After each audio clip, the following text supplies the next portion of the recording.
Hello, everybody, and welcome to the Dose of Dandy podcast, where we always aim to bring a touch of wit, a dash of refinement, and a whole spot of charm.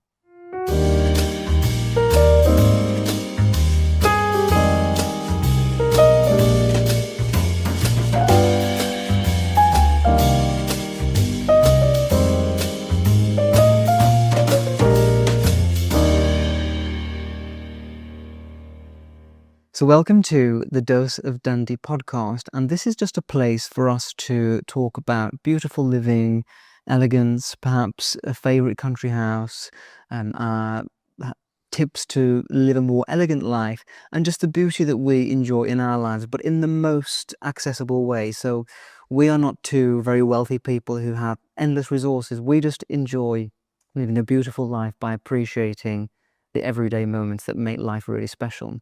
So for those of you that don't know, I am Nicholas Fairford, and this is Nathan.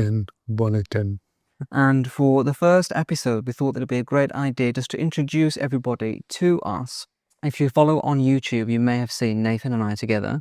I have a YouTube channel and Nathan joins me a lot there, so you may be familiar with this already. But if not, this episode is just going to basically take you through how we met, our lives, and why we're here doing this podcast with you now. So the plan for this podcast, as I said, was just to be a place of elegance. So we plan to discuss things that we love, and in every episode there will be the same format. We're going to have the main topic of discussion.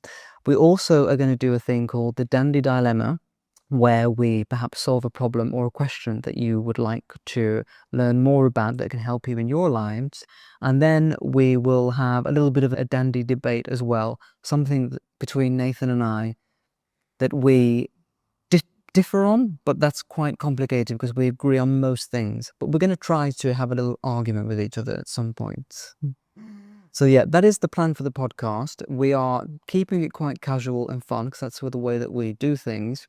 And I always like to start off with looking at what you are wearing, Nathan, because you always look really great. So tell us about your outfit today.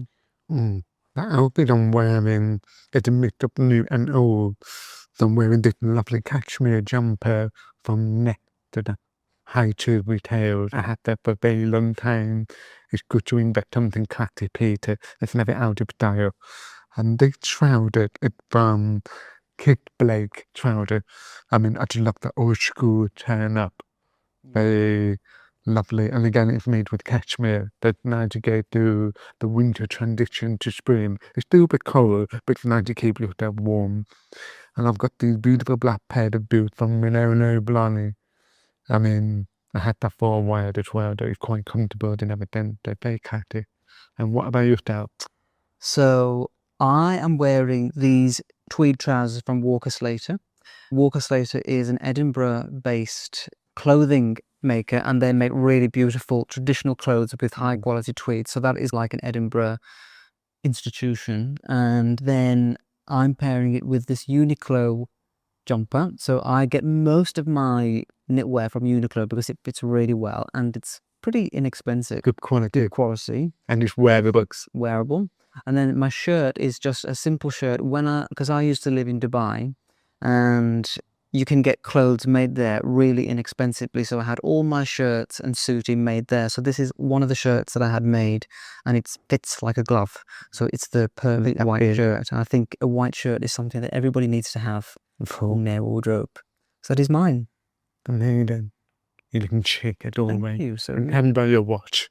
Oh, this watch is quite an interesting thing. So you and I both love the Cartier watches. We both really want. Naturally. Yes.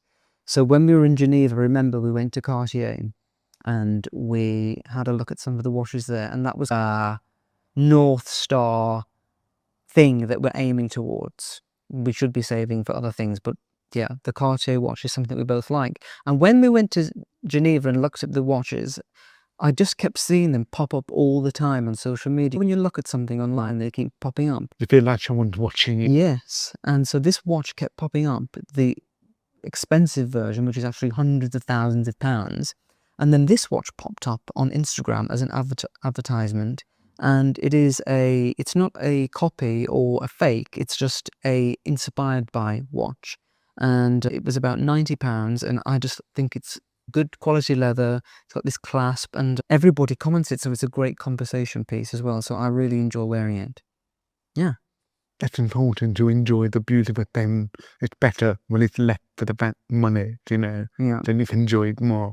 definitely. If it were the actual thing, you'd probably be worried. I know, but yeah, I don't have to think about this. If it doesn't last that long, it's okay, and you know, I can get another one. Beautiful. So until we can get our real Cartier, One day.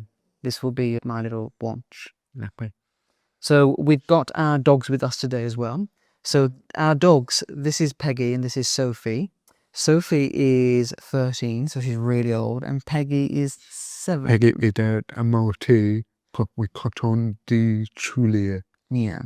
There, yes, I met you, Peggy, but my partner, and we have her for nearly over 4 years now, and she will be 9 next month. Oh my God, look at you now, looking lady. Yeah. I know. But she's a beautiful dog. My best friend. Yeah. So we travelled everywhere with me, and I'm sure they'll be baby. So this is my dog, Sophie. She is a Shih Tzu, and she is 13 years old, and I've had her since she was 6 months old. As I mentioned before, I lived in Dubai, so Sophie lived there with me. So she's travelled around. She's been put through quite a lot of stress moving around, but we've settled into our life here in Edinburgh, and she is a very cute little girl. And she's slowing down now, so life is changing. I'm trying to adapt to her being an old lady, but she's very sweet, even though sometimes she's a bit loud when she's barking. I have a same name with the dog, but this one is Peggy, because Peggy always onto your face, you want intangible and massage or stroke or whatever. And this is Stacey, because we have her tongue sticking out. Especially when she's sleeping right now and her tongue sticking out. It's very typical of a Shih Tzu. Yeah, it is. Yeah. If you But look, very sweet. they always have their tongue out like that. Quite cute. Yeah, so our dogs are a big part of our lives, and they will be featuring here with us on the podcast throughout this season 1. Yeah. So let's start with our dandy moment of the week. A moment that has happened in the last week or so that we thought was particularly inspiring or beautiful that we wanted to share with you. So Nathan, tell everybody about your dandy moment of the week. My dandy moment of the week was this morning. I bought some fresh flower because they're very inspiring, especially when it's springtime, blue sky, the fresh smell of air and everything, and the house needs some uplifting. So I bought some white tulip, and that's it, every day dashing. Beautiful. And I feel quite therapeutic. The liquid simple things make me happy. Yeah, but what about if there was only red or yellow tulips available? God, I don't do colour. I'm actually quite allergic to colour, if I'm honest. It had to be white or nothing else. Yeah, so if anybody is ever going to date Nathan in the future, remember that he only likes white flowers. Colour is banned. Yeah, so the tulips you bought, they've just helped to boost your home, make it feel more spring. And that is something that I really like doing as well this time of year, when you start to get the brighter days and the sun starts to get a bit higher in the sky. It starts to feel so exciting that we come through the winter. So yeah, that is a lovely moment of the week. My moment of the week is actually a quote that I read, and it said, "When you love, life will love you back." And I thought that was a really great quote because it's true. It's something that I've really noticed in my life when I'm loving my life and everything, and I'm seeing the best in every moment. Like your flowers that you bought, you decided to elevate your home with these flowers. When you do little things like that and just focus on all the lovely stuff of life, life will love you back and everything will get better and better. Exactly. And sometimes you embrace that simple thing in life, like you were saying, that the good things will come. It's good to be important, having little gratitude every day to remind you, I'm here today, enjoy the little moment. I have a crow, the flower, have a good coffee and lovely weather, good company and all that. But you can't beat this feeling. No, and I think that is the premise of this podcast, that it's all about moments in life that are perhaps beautiful or just celebrating beauty in every day as much as possible. So that is what we hope to do with you all. So as I mentioned before, in this podcast, we will have a topic each time that we want to talk about, whether it be country houses, dressing for a party, all beautiful things. But we thought that for this episode, the main topic should be about Nathan and I, how we met, just so that you get more of an idea of who we are and how we came to do this job. So you and I met about 2 years ago in person, but we knew each other before then for about 10 years. Yeah. God, the time goes so quick. I know, it goes really quick. You just can't believe how fast it goes. So we both had Instagram careers and we'd sent messages to each other to say we really enjoyed each other's work. And then I was living in Edinburgh. Nathan wasn't living in Edinburgh, but he was doing some work for a hotel here and he asked me to meet. So we met. Yeah. And what did you think of me when we first met? You want the honest truth? Yes, always. When I first met Nicola, and oh, by the way, his name is Nicola because of his fabulous hair. That's what I gave him in the name. Yes. Nicola. So the really interesting thing about sign language is that everybody has their own sign name. And I didn't know this until I met you. I think this is quite fascinating. So instead of spelling out someone's name, you give them a sign. So mine is Nicholas because of my lovely wavy hair. Yeah. And yours is Nathan. Nathan, because her curly hair is natural. So obviously, when you meet deaf people, you don't want to be spelling their name. When you spelling them a name, they oh, where's it Nicola? Oh, it's Nicola David. So everyone knows what we're talking about. So it's nice to give someone a bit of their identity. Yeah, it's very sweet. Very sweet. So yours is Nathan. Nathan Careless. But sometimes I can be a bit crazy. I was going to say, that seemed more appropriate. Don't say that anymore, darling. Chip dippy. So I met Nicola for the first time when we were in Edinburgh in one of the beautiful hotels. We met for a cocktail. And my first impression of Nicola, I remember you were sitting down, crossing his left, had a cocktail in his hand.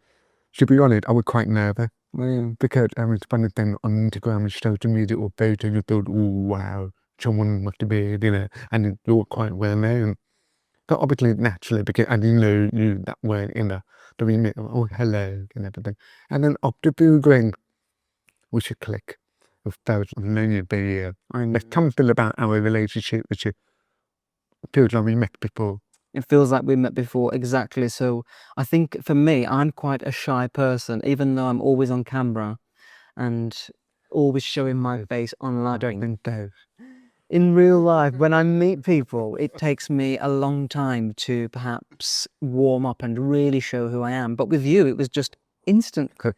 And then we quickly found out that we were pretty much born and grew up in the same area, that we were exactly the same age. We had all these similar interests. So it was like finding like a long lost twin or a brother. Yeah, exactly. Are you sure our parents didn't mix that? Well, maybe. And I think one of the things that people think about you and I when they meet is that we're a couple. So that is something that we always have to explain, whether it's through Instagram or YouTube, that we're not a couple. We are really great friends. And I think because we do have that very special bond, it comes across that perhaps we're more... It's hard to explain. Yeah. It's like the people always think we are couple. It's like I'm dating my brother.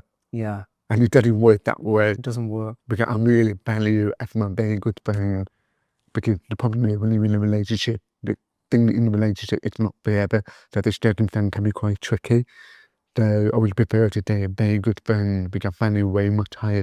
You know what I mean? And for the long term, it's nice to have such a good friend when you need someone. Does that make sense? I do. Especially in the gay community, it's nice to have value that friendship. Yeah, it is.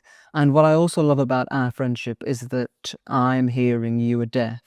And I think it's quite a rare thing to see in the deaf community that I've come to know because of you. People tend to stick together rather than perhaps diversifying to different types of people. And you are definitely the first deaf friend that I've ever had. And I think there's definitely a stigma between the two different groups that people are scared to be friends with each other. And I think that we are a great example to show people that you can be different in quite a big way, but you can still have an amazing friendship and just really enjoy life together. And also with you, it's very rare in the hearing community to give a good attitude toward the people who have a different diversity.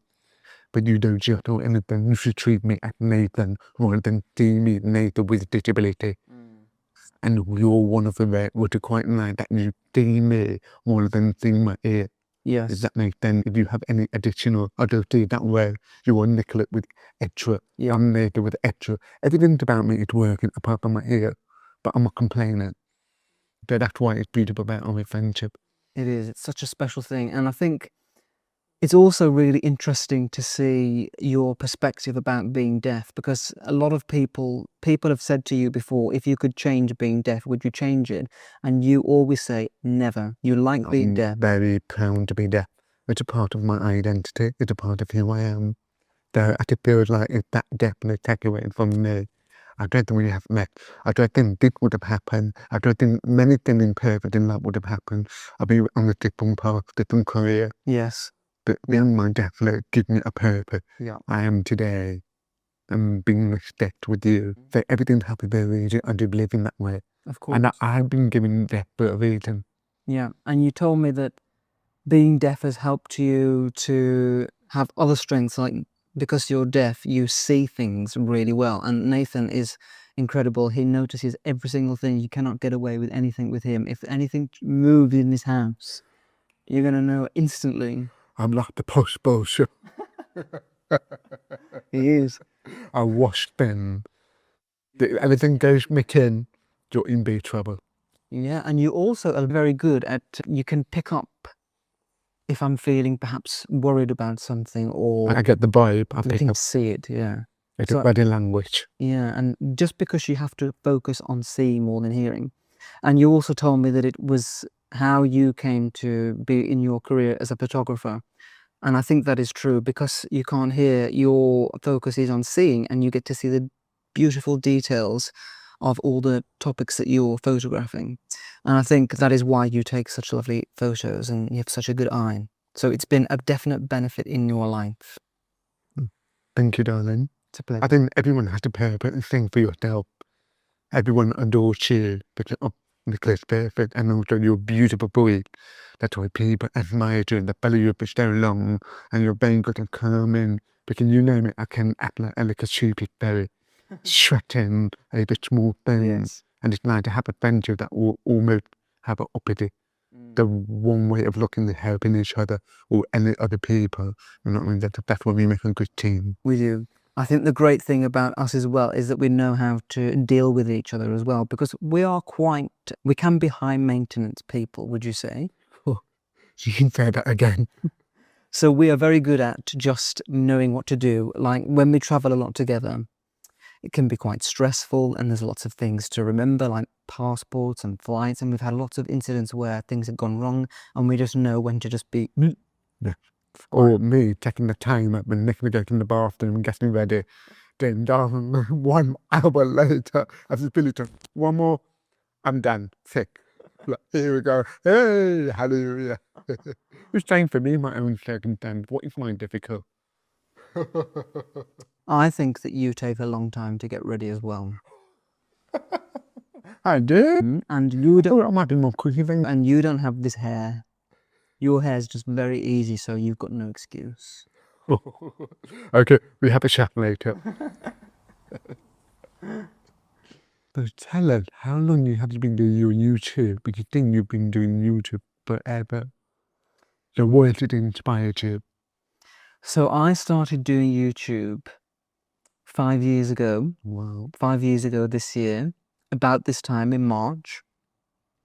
And it was just before the lockdown started in COVID. And I just got to a point where I was thinking, what can I do next? And what I'd started to realize over a long period of time was that there was nothing on television or on YouTube that I found interesting enough to watch. And I was really searching for beautiful content about someone's life, or maybe renovating a house or doing beautiful things at home. And I just couldn't find anything that I enjoyed watching. So I thought that maybe there is a gap in the market for that type of content. And then, I'm not sure whether you remember, but Instagram was doing that new thing, Instagram TV, IGTV, and that was supposed to be a big thing. It actually never happened to take off. But I thought, if Instagram have this new feature where you can make long videos up to 30 minutes, then I'm going to start making video content, and that will be a great way for me to grow and share what I want to share. So I made my first video, and it was a branded video with a company called Amara Living. Yes. And they wanted me to make a video about afternoon tea. So they sent me all of their products, and they paid for the videographer. And we made a 7-minute video all about afternoon tea, the etiquette of afternoon tea, the history of afternoon tea. And I posted it on Instagram. And I'm not sure whether you know this, but you are the reason why I have a YouTube channel. Because you sent me a message and you said, the video looks beautiful, but I can't hear what you're saying, and there are no captions. Because this was a new thing for Instagram. Oh, wow. And at the time, they didn't have any captions. So you said, why don't you put it on YouTube and you can have captions? So that's what I did. So I decided to set up the channel, put the video onto YouTube so that people like you could hear it, or people who may not be able to speak English. And so I posted it, didn't think anything of it. And then the video got like 100,000 views in 2 months. So you are the reason why I am a YouTuber. So thank you. Oh, it's a pleasure. I've always believed you don't try, you don't get. Yes. So I posted that one and it was a big success. And I just thought I have to keep making more. And so I went back to Amara to see if they would want to do like a longer term deal, but it was very expensive to hire a videographer and everything. So I just Nothing thought, cheap these days. no, it's not. So I just thought I'm going to have to find a way of learning how to film and edit myself on a weekly basis. So that is what I did. And that's been 5 years ago and we are here. So it was a very successful. And like looking back and then how long you have achieved all those opportunities and everything. Claude, was it challenging for you to do YouTube at the beginning because you had all those people helping you? Yes, it And was. then you have to one day rely, well, I need to learn to do that matter. Yeah. Did you give yourself a push that boundary confidence? It was a big step. So yeah, one for practical and technical elements of it, knowing how to, I didn't have a clue how to use iMovie or any editing software, so I had to learn from scratch, and then filming, and then also the whole thing of when you have the doubts of people going to enjoy what I've got to say, and you feel very stupid in the beginning. You think about everybody you know watching and laughing at you, and you think, ooh. But I think when you watch the first videos, you can definitely see the difference from then to now, that the confidence has grown and you become very relaxed. And I just think having an audience my audience is amazing, as you have experienced, and it feels like you're just chatting to a friend now. So I can put the camera on and it's a very natural thing for me to be sitting there chatting away like I'm talking to you. Like you know them very so long. Yeah. And did you feel that you have learned so much with YouTube from the very beginning to now? What have you learned? What have you avoided? And what you want to achieve? I think at the beginning, it was a real issue of perfectionism. So I was always thinking everything has to be perfect. I need to fill a 30-minute video with Martha Stewart type content in the home, creating things, baking, everything had to be very da-da-da-da. And if I'd have done that for 5 years, I would be so burnt out. So I've had to adapt and try and find new ways to keep the content fresh and coming every week without burning myself out. So I've really had to adapt. And now I'm at the point where we do videos together, more vlog style, where people are just seeing daily life, normal things. It doesn't have to be creating something spectacular, More lifestyle. but just life. And I think that has really helped me to get into a groove of very natural filming and making people feel part of my life. And it's a lot easier for me to do. So I've definitely had to develop and adapt. And in terms of the future, I think I would like to continue to do that blog style, but maybe I want to do more of like documentary style filming where the quality is upped. Cool. And so maybe that is what we're going to do next, but we'll see. And did you find it quite challenging? You have to create a new idea, new concept, trying to think what you have done before, or refresh the content you've already done a bit better. I remember one time you did an afternoon tea, a vegan afternoon tea, and you told me that you did a cucumber sandwich. What did you find it? No. And you told cracky, chunky, really bad, deformed sandwich. But now you didn't use it when it looked perfect. Don't have to done, but you cracked it made perfect. Exactly. And also learning from your audience, because when I did that first video, I didn't have a clue how to really make a cucumber sandwich, and it was clunky and not very nice. But that's why the audience comment on that, and there were lots of people saying, oh, this looks really terrible, you should do it like this, you should do it like this. And that's when you learn from people who watch who know better than you. And even though they don't really have the confidence or maybe the means to be on camera every week and make the video content, they can advise you how to do things. So my audience has really helped me to grow. Cool. So that's been a real great thing in my life. And I'm always someone who appreciates constructive criticism, because at the end of the day, we all need to, if people can help us out in any way, it will help us to grow. It's all the learning curve. It is. Without their support, you probably continue what you're doing. You're with their support. It's a shape of where you do in your future, the way you improve your YouTube and everything. It's changing myself with the Instagram world, with the photography. I've seen my work before and now. It's like, whoa, be different. The way I edit and everything. Yeah. And do you get a lot of feedback from people telling you what they think? Oh yeah, sometimes I had some clients that not happy with my work. The way I do with the lightning, the editing, the competition, because the way I do things, it's not how the client wants to be done. Yeah. I've learned to, give me the mood board, give me inspiration, what you're looking to aim, and I will try and capture it in my way, and it's gone so much better off for that. It's all about communicating, really. It is. Yeah. But again, a lot of audience love my style, because it's quite different from the other. I'm sure you noticed, because a lot of stand-up photography where it's all about the people in it, all that. But with me, it's all about the detail. Yeah, and I think that's what we were saying before, that those details, I think that I've got a good eye, but when I'm with you and you take a photograph, it's definitely an extra special element that you managed to make. So thank you.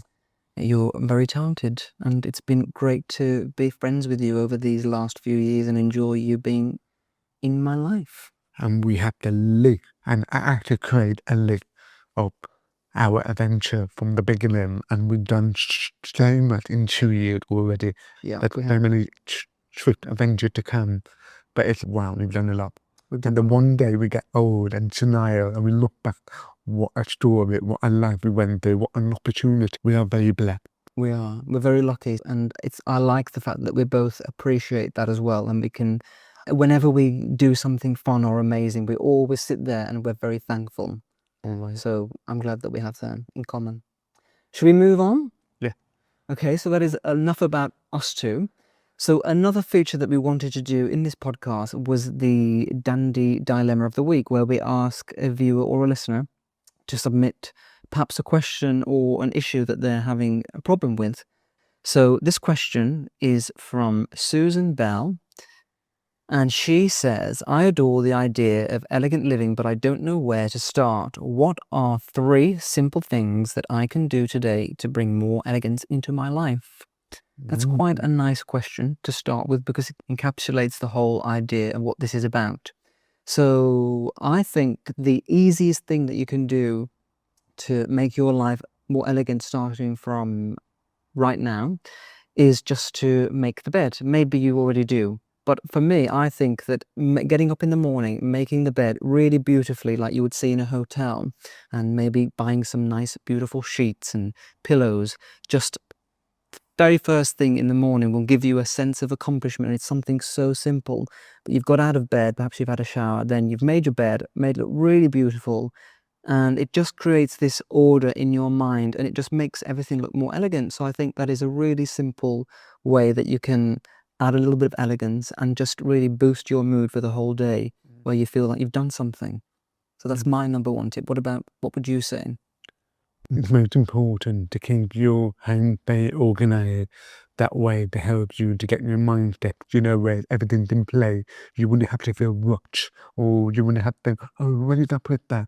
But when everything is, you feel your day ahead very organized. That's what I would do. I've always organized everything. I know where to place that I will never feel stressed or anything. So you wake up feeling elegant, you know where things are. It's a lovely way to continue your day. Yeah, and I have to say that when we became friends, and even though I am quite a tidy and clean person, I was one of these people who, perhaps when you open the drawer or a cupboard, it can be a little bit messy and filled with lots of different stuff. And you helped me. Remember last year when you helped me to organise everything? Oh, yeah. It took 3 days. We went through every cupboard, every drawer. I need a good glass of wine. We did have a good glass of wine after that. And it was a real, honestly, it was very transformative in my life to make it feel more elegant, because now when you open a drawer or a cupboard, Everything it's serene. Yeah. And it just creates this calm in your life where there's no clutter.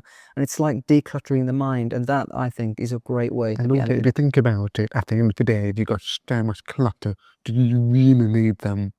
It's like I was talking about Nicolas place for 3 days, and I was saying, do you want to notice it all? Go, shout it, bin, Yeah. ongoing. And it's quite interesting. And it's now to have value what we need today in home. To thinking, oh, that's what I need. Do you know how much stuff we have when it's over clutter? And you forget what you actually have, and you're buying things on top of it. Like, it's not good for the environment. No. It's now to have everything in control.